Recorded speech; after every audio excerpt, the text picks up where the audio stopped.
बाबा बाबा बोका खेले जा ओका खेलबस हां तनी के बरा हम ओका बोका खेलावत तनी चल ठीक बा हाथ रखस हां जी बाबा हो गई चिउटा लेबे कि चिउटी चिउटा चिउटा चलई है तेरे आडा लेबे कि बिरहनी आडा तेरे बिछी लेबे कि सांप सांप अटकन चटकन दही चटकन बस्ती रे बरैली सावन हां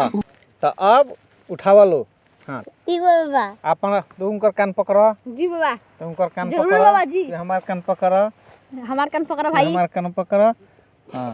आगा मामा लियलन मीठा चाट गइलन चिउटा मामा लियलन चीनी खा गइली मम्मी अनिस भैया मन उन लइका लागत कहाँ चलल जा। हाँ हो सही कहत रह हमो तो मन नहीं खेलागत बुझाता कहीं चला कहीं देखल जा के उ बेटा तो मन हाँ चलो होने से घूम के आवल जा। हाँ अरे चार आदमी तो बैठल बूढ़ऊ बैठल बरन चलो जा पूछल जा चलो चलो चलो आओ काओ बाबा का करता लो हमनी के चिउटा चिउटी खेलत तनी चिउटा चिउटी हमनी के खेली सब बाबा ना ना चिउटा चिउटी ना होई कौवा उ चिरई होई करे करे एती चिउटा चिउटी खेलबा सकी कौवा उड़ चिरई कौवा उ चिरई कौवा चिरई खेलल जाऊ नु हां चलो अच्छा ठीक बा बैठो हाँ, तो आओ, हाँ बाबा बैठे दी हमने बैठे दी। हाँ तने घुस गो बाबू है ने चल लो हां धर लो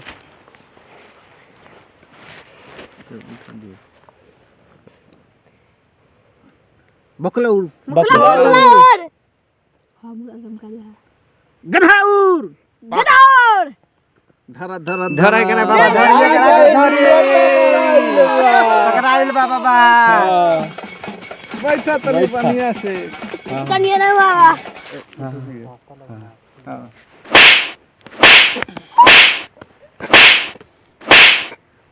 वाह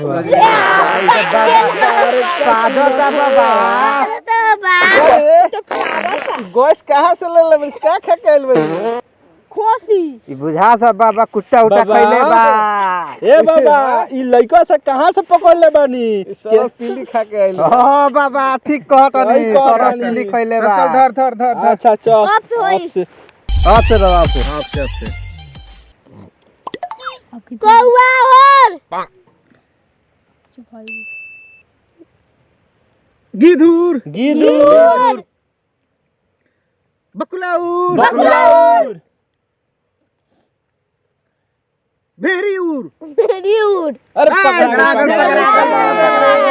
पकड़ा गए पकड़ाइल बा। मामा जी के मुंह दीदी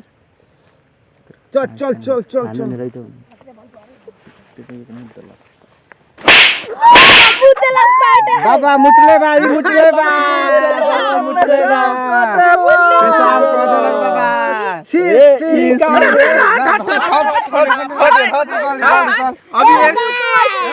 एमे नहीं गा करनी आई मुत काहे दलिस पानी आई गनी फोड़े का बसिया पानी पी के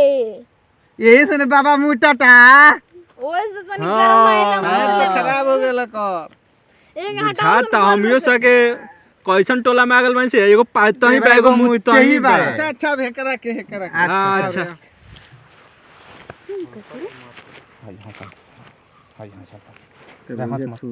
अब कितने उड़ई है जतन माई से बकुलाउर बकुलाउर गिधुर गिदूर बधाइउर अरे पकड़ा गदाई का उड़े रो रो जोर जोर ए बाबा तो रोए लगल बाबा कैसा रखले बन चला एगो मुटई बा एगो पातई बा एगो रोटई बा बाबा अरे जा तू ना ना ना ना ना ए पैसा रखले बरलो 1 रुपया बाबा एकरा के दी तब चुप होई हां ना तो घर जा क दी हम कहबे 1 रुपया दे सनु ठीक बा चल 1 रुपया दो बाटे तेरा सतरे कम ना लगे बा ले बबुआ पर घरे मत कहिए। हां ना तो बड़ी बोली सुनम सन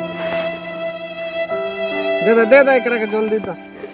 बबुआ बुझा त खुला नहीं खे इनकरो बुझाता बाबा पैकेट गरम बा 5 रुपया दिवा दे